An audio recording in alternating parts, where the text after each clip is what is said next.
কোরআনে আছে ওয়াদরিবুহুরিহিন্না আলা জুনুবিহিন, হে নারী তুমি পর্দা নির্ধারিত করো, তোমরা কোনোদিন ধর্ষিত হবে না, লাঞ্ছিত হবে না। এটা কোরআন। রাসূল আকরাম সাল্লাল্লাহু আলাইহি সাল্লামের হাদিস, যেদিন থেকে পর্দা ফরজ হয়েছে আর কোন নবীর বিবিরা এবং সাহাবীদের বিবিরা নিজের হুজরাখানা থেকে নোকটা পর্যন্ত বের করে। আজকে কষ্ট লাগে, আপনি নিজেকে মুমিন বলছেন, ফজরের নামাজ পড়বেন মসজিদে, সকালবেলায় উঠে দেগঙ্গা বাজারে যাবেন বউকে নিয়ে ডাক্তার দেখাতে কিংবা বাজার করতে, আপনার ফুল হাত শার্ট আর ফুল প্যান্ট, আর পেছনে বিবি বসে আছে, পেটু বেরিয়ে আছে আর পিঠু বেরিয়ে আছে, অথচ আপনি নিজেকে মুমিন বলে দাবি করছেন। অথচ কোরআন বলছে ঢেকে দাও। আল্লাহর কসম করে বলছি, পৃথিবীতে যতগুলো ধর্ম আছে সব থেকে বেশি নারীকে অধিকার দিয়েছে ইসলাম। জোরে বলুন সুবহানাল্লাহ। আসল কথা, আপনি মুসলিমই টিকতে চিনতে পারেন, মসজিদে প্রবেশ করলে মুসলমান হওয়া যায়। আমাদের দেশে ঈদের নামাজি আলাদা, জুম্মার নামাজি আলাদা, 5 ওয়াক্তের আলাদা, জিন্দেগির আলাদা। কেউ কেউ জিন্দেগিতে একবার নামাজ পড়ে। এই কিছুদিন আগে দেখলাম, 2-4 দিন আগে, ইকবাল বলে একটা ছেলে আর্টিস্ট সতরঙ্গ সিনহার মেয়েকে বিবাহ করেছে।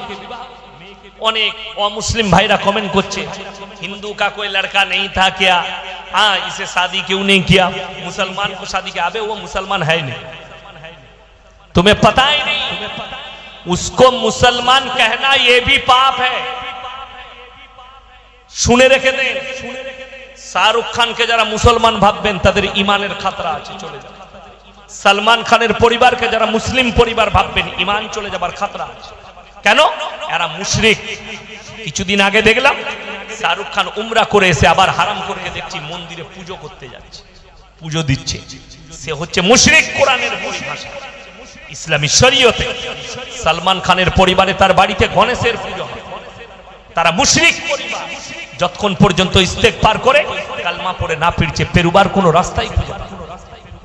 পৃথিবীর সব মৌলবি যদি দোয়া করে, পেরুবার রাস্তা হয়।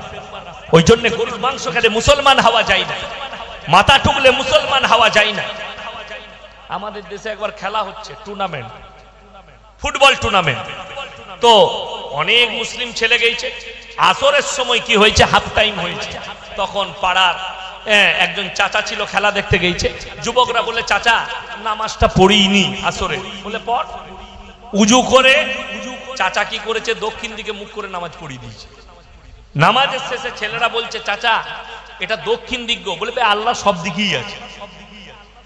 বুঝতে পারছেন কত বড় মুমিন, কত বড় মুফতি, কত বড় আল্লাহ সব দিকেই আছে, কে জানে না। কিন্তু শর্ত রেখেছে আল্লাহ, তোমার মুখটা নামাজের সময় কিবলামুখী হতে হবে। এটা শর্ত নামাজের জন্য, আল্লাহর রাজা বান্দেগীর জন্য শর্ত। তোমার মুখ কিবলামুখী হতে হবে, তোমার চেহারা কিবলার দিকে থাকবে, তবেই তোমার নামাজটা দুরুস্ত হবে। ওই জন্য কোরআনে আছে, লাইসাল বিররা আন তুওয়াল্লু বুজুহাকুম কিবালাল মাশরিকি ওয়াল মাগরিব ওয়ালাকিন্নাল বিররা মান আমানা বিমান। পূব কিংবা পশ্চিম দিকে মাথা ঠোকার নাম ঈমান নয়। প্রকৃত ঈমান হচ্ছে একমাত্র আল্লাহর উপরে প্রকৃত বিশ্বাস। সবাই জানবেন, জোরে বলুন ইনশাআল্লাহ।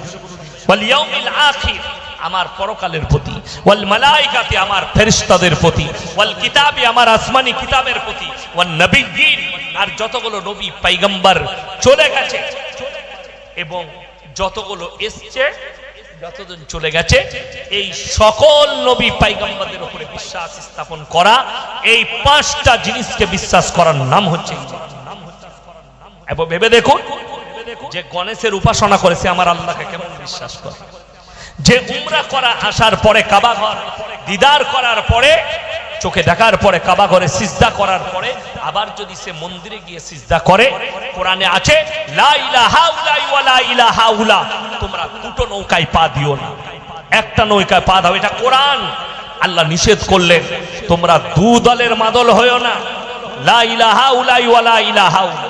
আপনাদের অনেকের মনে মনে হবে, শিক্ষিত লোক থাকলে ইয়াসিন সাহেব একটা অমুসলিম ভাইদের বিরুদ্ধে বিদ্বেষ ছড়াচ্ছে। না, তুমি সম্প্রীতি জানো না।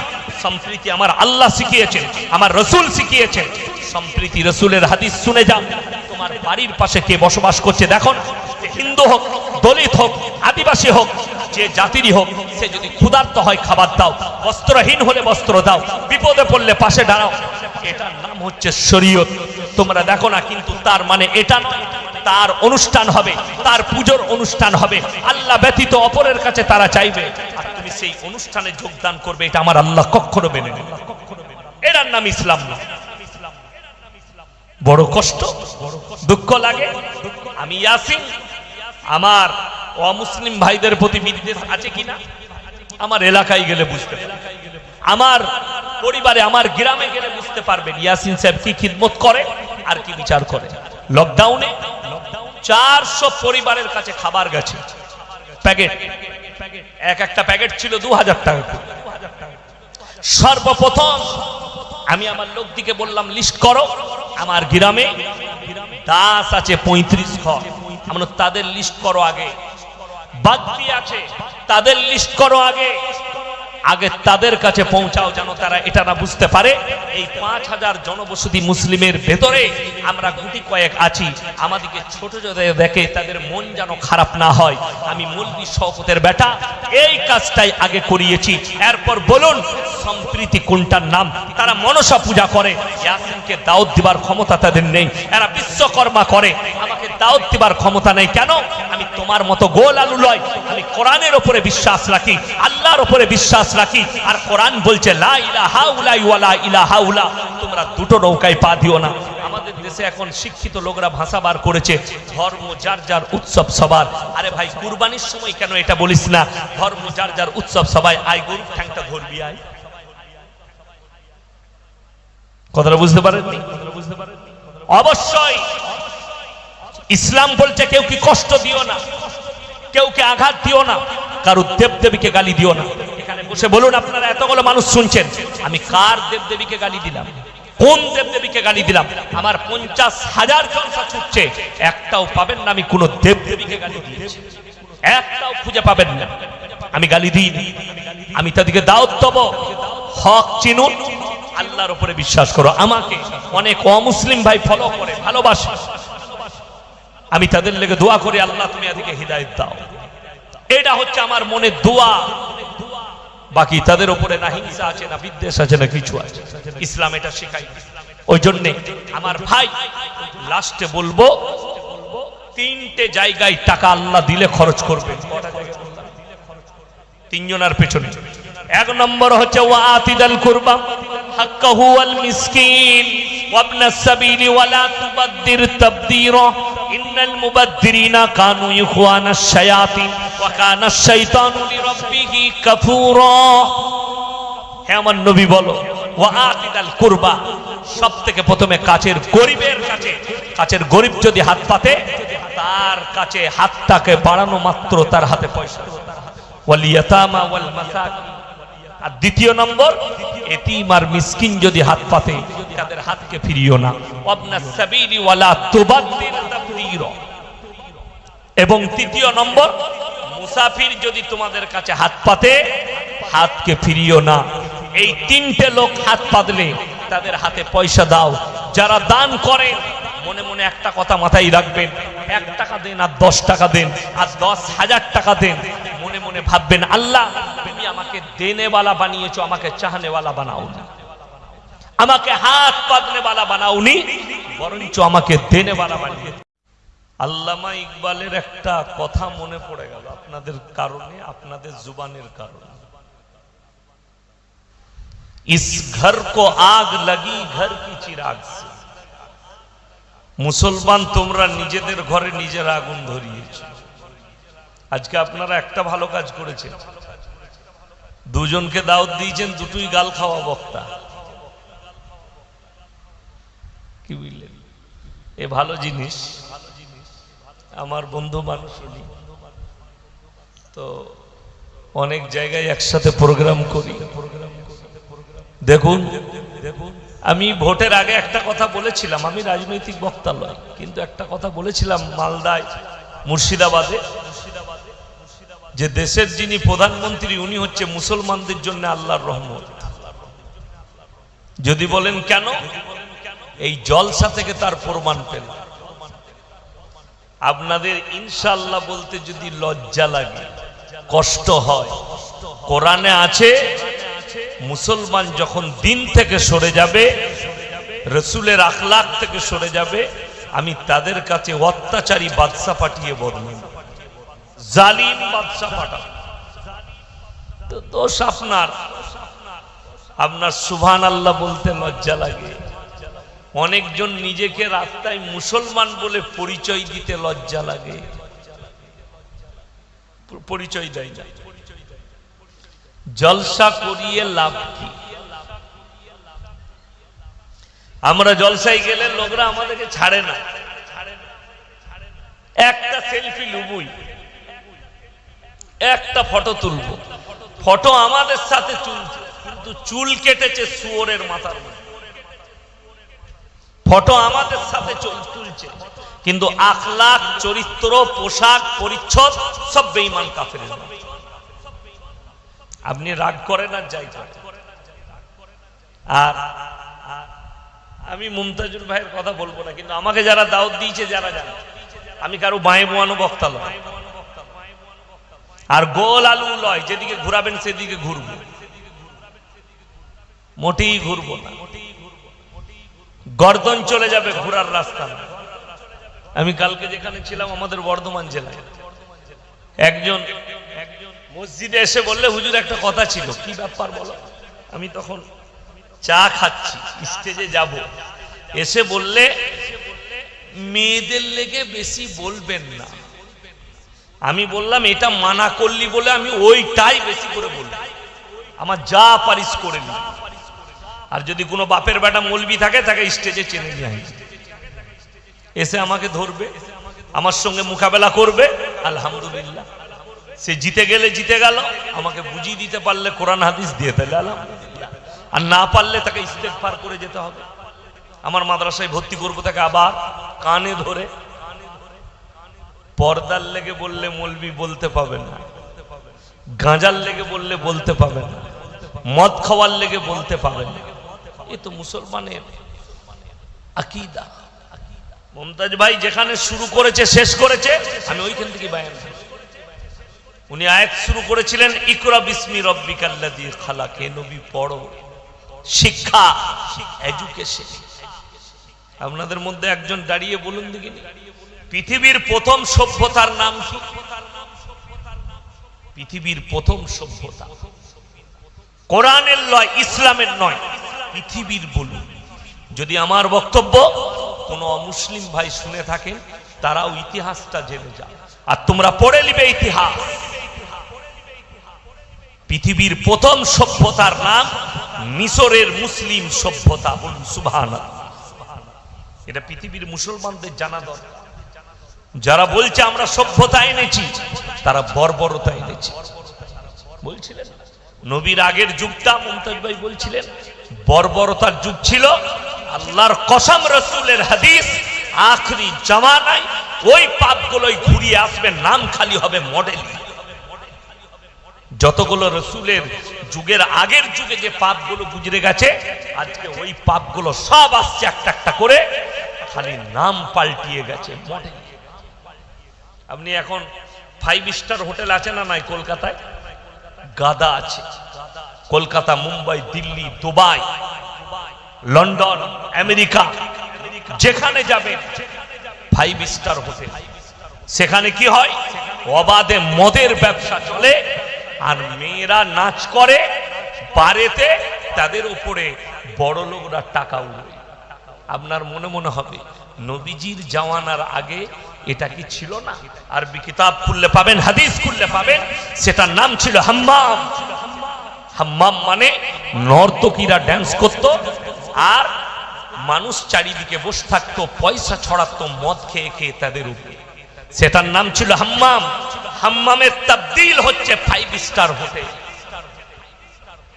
পাপটা খালি মডেলিং হয়ে গেছে। বড় লোকরা মদ খেলে মাতাল লয়, স্ট্যান্ডার্ড বলে, বিস্কি খাচ্ছে, বিস্কি 50-50। আর গরিব মানুষ মদ খেলে তার নাম মাতাল। ওই মাল কটাই বলে এরা মাতাল, মদ খায়, অথচ ওই হারামখোর 5 স্টার হোটেলে মদ খায়, তাকে আমরা মাতাল বলি না। নাম পরিবর্তন, পাপ একই আছে। হযরতে লূত নবীর জামানার পাপ বর্তমানে মডেলিং এর রূপ নিয়ে আপনার সামনে হাজির হয়ে গেছে।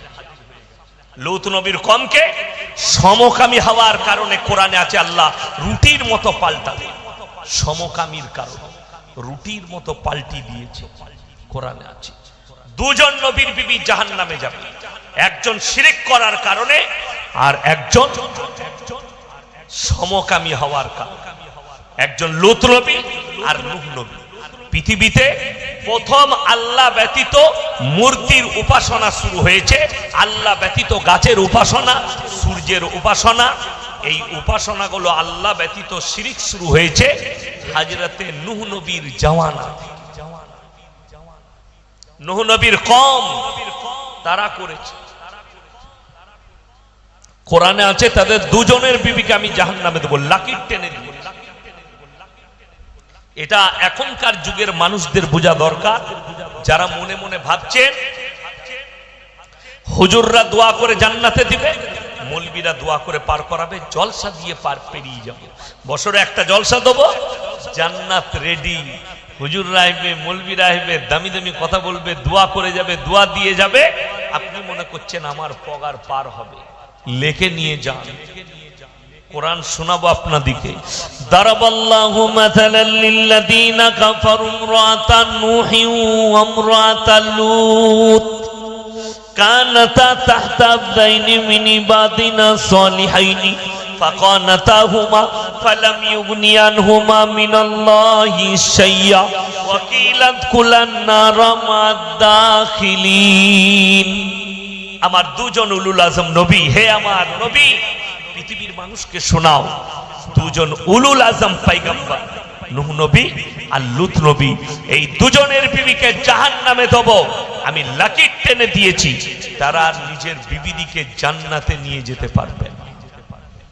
লূত নবীর কওমের পাপ সমকামী, পুরুষে পুরুষে মিলামিশা করা, নারীতে নারীতে মিলামিশা করা। আজকে বর্তমানে আপনারা কতটা আইন দেখেন জানি না, ভালো করে খোঁজলেন। ভারতের সুপ্রিম কোর্ট রায় দিয়েছে ভারতবর্ষে সমকামিতা হচ্ছে লিগেল। আপনার সন্তানকে আপনাকে বাঁচাতে হবে, আমাদের মুসলমান কমকে আমাদিকে বাঁচাতে হবে এই সমকামী থেকে। অনেক চাষিবাসী লোক, সাধারণ লোক জানে না সমকামী মানে কি। পুরুষে পুরুষে বিয়ে, নারীতে নারীতে। অনেক পুরুষ অনেক মেয়ে জেন্ডার পরিবর্তন করছে, লিঙ্গ পরিবর্তন, বেটা ছেলে থেকে মেয়ে ছেলে, মেয়ে ছেলে থেকে বেটা ছেলে। বাংলাদেশে ঘটেনি, শরীফ থেকে শরীফা আপনারা পড়েছে, জেন্ডার পরিবর্তন। আল্লাহর কসম করে বলছি কিয়ামতের দিনে তাদের জন্য জাহান্নাম ছাড়া কোনো রাস্তা। বুখারী শরীফের হাদিসে আছে রাসূল আকরাম সাল্লাল্লাহু আলাইহি সাল্লাম বললেন, হে আমার সাহাবীরা শোনো, দুজন ব্যক্তির দিকে আমার আল্লাহ তাকাবেন না একবার। একজন হচ্ছে ওই ব্যক্তি যে পুরুষ নারীর মতো রূপ ধারণ করে। এখনকার কিছু ছেলে বেরিয়েছে দেখবেন কানে বালি পরে। কে পড়েছে? কোন হারামখোর ফিল্মের আর্টিস্ট সালমান খান নাকি কানে একটা বালি পড়েছে না রিং পড়েছে, এই হারামখোরু কান ফুটো করে রিং পড়েছে। মুসলমান হাতে বালা, হাতে চেন। আমি গাড়ি থেকে নামলাম, কি আমার মনে পড়ছে না, কে একটা ছেলে আমার সঙ্গে মুলাকাত করলে, হাতে চেন আছে। এদেরকে আল্লাহ কিয়ামতের দিনে বলবে যে তোমরা নারীর রূপ ধারণ করে দেখাও। তারা বলবে আল্লাহ আমরা অক্ষম। আল্লাহ বলবে তোমাদের জন্য বিকল্প রাস্তাই নাই, জাহান্নাম। যে নারীরা পুরুষের রূপ ধারণ করে, জিন্সের প্যান্ট গেঞ্জি, ছেলেদের মতো চালচলন, ছেলেদের মতো চুল, এই নারীদিকেও কিয়ামতের দিনে আল্লাহ প্রশ্ন করবেন তোমরা রূপ ধারণ করে দেখাও। তোমরা তো পুরুষ ছাড়তে চাইছে, ছেলে হতে চাইতে, তোমরা একবার ধারণ করে দেখাও। তারা বলবে আমরা অক্ষম। তাদের জন্য জাহান্নাম ছাড়া বিকল্প কোনো রাস্তাই থাকবে। ওই জন্য মুসলমান, আপনি মনে মনে ভাবছেন আমি গরুর মাংস খাই, মুসলমান। আমি মুসলিম ঘরে জন্ম নিয়েছি, মুসলমান। আমি যখন মসজিদে গিয়ে মাথা ঠুকি আমি মুসলমান, আমি যখন উমরায় যাই আমি মুসলমান, আমি যখন হজের ময়দান থেকে হজ করে ঘুরে আসছি আমি মুসলমান। আপনারা জানেন এই বৎসরে হজের ময়দানে খালি আরাফাতের ময়দানে 1 ঘন্টা না 1 দিনের ভেতরে 1 কোটি জিবি খালি নেট ইউজ হয়েছে।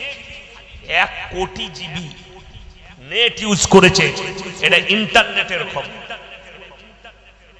বড় আশ্চর্যের বিষয়। মানে হজ করতে গেছে, ভিডিও করে বেটাকে দেখাচ্ছে, এই দেখ আরাফাতের ময়দানে আছি, এই দেখ এটা মিনা, এই দেখ, তার নাম সেলফি হাজি। আমি নাম রেখেছি সেলফি হাজি। যারা প্রকৃত আল্লাহকে রাজি করতে যাবে ক্যামেরা করার সময় থাকবে। আমার আব্বাজি হজে গিয়েছিলেন, যেদিনে চাপালাম, যেদিনে নেমেছে, আব্বাজি ছাত্র একজন মক্কায় থাকে, তাকে জিজ্ঞেস করলাম ফোন করে, আব্বাজি নেমেছে? বলে পৌঁছে গেছে, হোটেলে উঠে গেছে। ফোনটা দাও, তার ফোনে, কেমন আছেন? ঠিক আছে, কোনো অসুবিধা নেই, কোনো অসুবিধা নেই। তারপর থেকে যেদিনে উনি চাপবেন ফিরছেন, সেই দিনে তার ফোনেতেই কথা হলো, আমি এই সময়ে চাপছি, এই সময়ে দমদমে পৌঁছাবো, গাড়ি রেডি রাখবে। বাস, তার মধ্যখানে ওখানে গিয়ে তো সিমটাও নেয়নি, মোবাইলটা ভরাই ছিল, সিম ইউজ করেনি। কেন? সেই জায়গা তো ইবাদতের জায়গা, আল্লাহকে রাজি খুশি করার জায়গা, সেলফি তোলার জায়গা নয়। বড় কষ্টের বিষয়, মুসলমান ইবাদতটাকেও মাজাক বানিয়ে। এই বলছিলেন না সোশ্যাল মিডিয়ার কথা, মোবাইলে দেখছি একটা ফটো ছেড়েছে, বন্যা হয়েছে দিয়ে এতটা পানিতে দাঁড়িয়ে নিয়ত বেঁধেছে, নামাজ পড়েছে। হ্যাঁ, তুই সিজদায় গেলে মরে যাবি না, নাকে পানি ঢুকে, তো এটা ধোকাবাজি নয়, এটা কি? দিয়ে বলছে আমিন লেখু, এত বড় আল্লাহওয়ালা 1 কোমর পানিতে দাঁড়িয়ে নামাজ পড়াবে, সিজদা কি করে করবি? তোর পাচার লুঙ্গি তো উপর দিকে উঠে যাবে। এ ধোকাবাজ আর প্রতারক। ইসলামে ধোকা নেই, প্রবঞ্চনা নাই, প্রতারণা নাই। আল্লাহর কসম, ইসলাম সত্যের উপরে টিকে আছে আর ন্যায়ের উপরে টিকে আছে। যারা গালি দেয়, আমি সেদিনে ভগবতীপুরে ছিলাম, ফুরফুরার পাশে ভগবতীপুর জাঙ্গিপাড়া থানা, সেখানে বলেছি বাবা, মুহররম মাসে হযরতে হোসেন শহীদ হয়েছে, সামনে জিলহজ্জা চলছে, পরই মুহররম মাসে। তোমরা জানো মুহররম মাসে 10ই মুহররম হযরতে হোসেন শহীদ হয়েছেন কারবালার প্রান্তে। আপনাদের এখানে ফুটবল টুর্নামেন্ট হয় না? কোথাও খেলা হয় না ফুটবল টুর্নামেন্টে?